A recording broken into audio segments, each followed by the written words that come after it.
અમુક બાળકો નાનપણથી જ મોટા મોટા સપનાઓ જોયા કરે છે. કોઈને ડૉક્ટર બનવું છે, કોઈને પોલીસ બની દેશની સેવા કરવી છે. પરંતુ જ્યારે ભણવા માટેની જરૂરી વસ્તુઓ નોટબુક, પેન, પેન્સિલ જેવી નાની નાની જરૂરિયાતો પણ ન મળે ત્યારે એ નાનકડા બાળકો પોતાની મમ્મી પપ્પા સામે રડી પડે છે.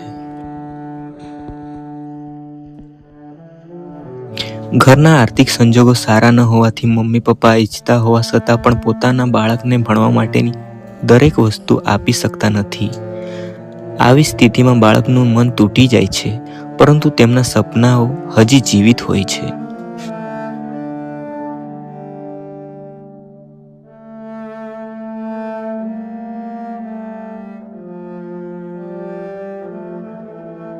આજે હું મારી તરફથી જેટલું શક્ય બન્યું એટલું નોટબુક, પેન અને પેન્સિલ આપી જેથી આ બાળકો ભણવામાં આગળ વધે અને તેમના સપનાઓ તરફ એક નાનું પગલું ભરી શકે.